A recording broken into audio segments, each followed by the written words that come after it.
Hello everyone, good morning. কেমন আছো তোমরা সবাই? নিশ্চয়ই খুব ভালো আছো। আমার একটা নতুন ব্লগে তোমাদের অনেক অনেক অনেক ওয়েলকাম জানিয়ে আজকের ব্লগটা শুরু করছি। সকাল সকাল আমি বেরিয়ে পড়েছি একটা জায়গায় যাব বলে। দেখতেই পাচ্ছ আমি ট্রামে উঠে পড়েছি। ট্রাম থেকে নেমে তোমাদের জানাবো আমি কোথায় যাচ্ছি। আর দীপান আজকে বাড়িতে নেই, ও গেছে হচ্ছে খেলতে, আর আমি তো একাই বেরিয়ে পড়েছি। ট্রাম থেকে নেমে গেছি আর এখন সিঁড়ি দিয়ে হাঁটতে হাঁটতে আমি নিচে নামছি। লিফটও আছে, বাট আমি সিঁড়ি দিয়েই নামছি। আর তোমাদেরকে দেখাবো আমি কার সাথে দেখা করতে এসেছি। এই দেখো, আমি আমার ফ্রেন্ডের সাথে দেখা করতে এসেছি।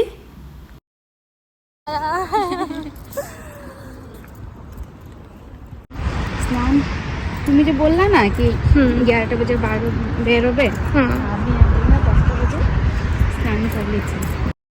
আর এখানে দেখো কত সুন্দর সুন্দর ফুল ফুটে আছে, পাতাই দেখতে পাওয়া যাচ্ছে না, এত সুন্দর ফুলের কালারটা পিঙ্ক কালার, দেখতে খুব ভালো লাগছে। আর এখন আমরা চলে এসেছি হচ্ছে বিল্ডিংয়ের সামনে। হ্যাঁ, এখন আমরা যাব হচ্ছে ওদের ফ্ল্যাটে। আর ওদের ফ্ল্যাটটা একদমই 6th ফ্লোরে, টপ অফ দ্য ফ্লোর। তো চলো ভিডিওটা দেখতে থাকো, আশা করি দেখতে খুব ভালো লাগবে। আর আজকে আমরা দু বন্ধু মিলে প্রচুর মজা করবো, আড্ডা মারবো, গল্প করবো। আর আমি ওদের বাড়িতে ফার্স্ট টাইম একা একা আসলাম।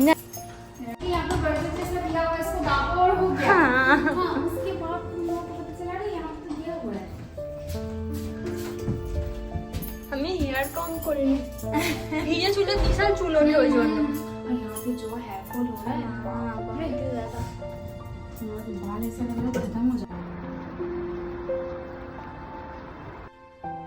আজকের ওয়েদারটা খুব ভালো, কি সুন্দর রোদ বেরিয়েছে। তবে জানো, এই বেশ কয়েকদিন ওয়েদারটা বেশ ভালোই যাচ্ছে। তো কালকে আমাদের একটা জায়গায় যাওয়ার কথা আছে, আমরা সবাই মিলে একসাথেই যাব। তো ভিডিওটা দেখার জন্য অবশ্যই কিন্তু ব্লগে চোখ রেখো।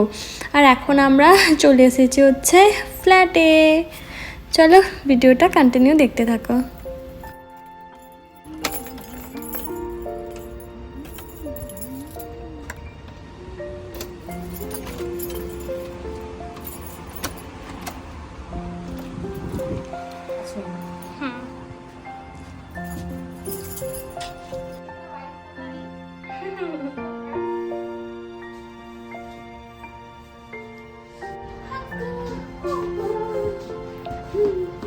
পুজো হয়ে গেছে। জি, থ্যাংক ইউ সো মাচ। এটা বানাতে বানাতে টাইম লাগলো, থ্যাংক ইউ, কেমন লাগলো সেটা খেয়ে বলো, ঠিক আছে? জরুর। আচ্ছা ঠিক আছে, একটা অ্যাপ আছে, আমি তোমাকে দেখিয়ে দেবো কীভাবে করে। আমি বাড়িতে আসতে না আসতেই ব্যালকনিতে চলে এসেছি। এত সুন্দর লাগছে ব্যালকনি থেকে বাইরের ভিউটা, আর চারিদিকে কি সুন্দর সবুজ আর সবুজ। আর আজকে আকাশটাও বেশ সুন্দর। নেহা আর আমি দুজন মিলে বসে অনেকক্ষণ গল্প করেছি, যেটা অফ ক্যামেরা হয়েছে। তখন আর ক্যামেরা অন করিনি, কারণ দুজনের মধ্যে প্রচুর গল্প হয়েছে। আর ক্যামেরার মধ্যে কি ভিডিও শেয়ার করবো, দুজনে তো গল্প করতে করতে হেসেই পাগল হয়ে যাচ্ছি। আর এখনও হচ্ছে রান্না বান্না করছে। আর এখন নেহা অলরেডি আমাদের খাবার দাবার বেড়েও ফেলেছে। তারপর আমি জানতে পারলাম ওখানে যে রান্নাবান্নাগুলো করছে সেটা হচ্ছে ডিনারের জন্য। এখন থাকতে ম্যারিনেট করে রেখে দিচ্ছে, ডিনারেও স্পেশাল কিছু রান্নাবান্না করবে। আর দুপুরবেলা এতই খাইয়ে দিয়েছে যে আমার লিটারেলি ঘুম পেয়ে গেছিলো। তো রীতিমতো আমি তো হালকা হালকা ঘুমিয়েও পড়েছিলাম। আর এখন তোমাদের সাথে ব্লগটা যেটা শেয়ার করছি, তখন হয় ঘড়িতে 5:30টার মতো বাজে। আর নেহা গরম গরম চা নিয়ে চলে এসেছে। দুজনে মিলে তো খুবই গল্প করছিলাম, আর সাথে গান চলছিল একটা সুন্দর। কিন্তু গানটা যদি আবার কপিরাইট চলে আসে, ওই জন্য আমাকে মিউট করে দিতে হলো, আর আমাকে ভয়েস দিতে হচ্ছে যাতে তোমাদের আমি বলতে পারি। আর দেখো বাইরে কি সুন্দর রোদ উঠেছে, 5:45টার মতো বাজে, সন্ধে হয়েই যায় আমাদের ইন্ডিয়াতে। তো কিন্তু এখানে কেউ দেখে বলবে না, দেখে মনে হয় যেন দুপুর 2টো বাজে। আর এটা হচ্ছে ওদের বেডরুম, যেটা খুব সুন্দর। আর কি সুন্দর রোদ আসছে রুমের মধ্যে। তো চলো ও এখন কি করছে গিয়ে দেখি।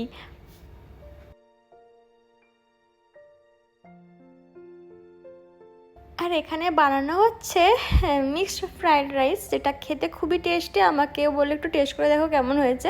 আমি খেলাম, অসাম হয়েছে। আর দীপান আর দাদা চলে এসেছে, ওরা তোমাদেরকে জানিয়েছিলাম যে ওরা খেলতে গেছিলো।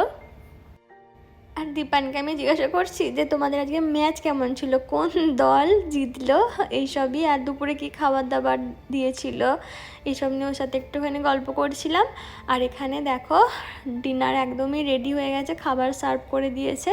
আর ঘড়িতে তখন বেজেছিল হচ্ছে 8টার মতো, এক্স্যাক্টলি টাইমটা আমার মনে নেই, জাস্ট গেস করে বললাম যে 8টার মতো বেজে গেছিলো। তো এখন আমরা ডিনার শুরু করব। আর দেখো এত রোদ আসছে আমাদের ডিনার টেবিলেতে আর মুখেতেও, দেখো এই টাইমে ডিনার করব যে ভাবতেই পারা যায় না, যেন মনে হয় আমরা বসে লাঞ্চ করছি।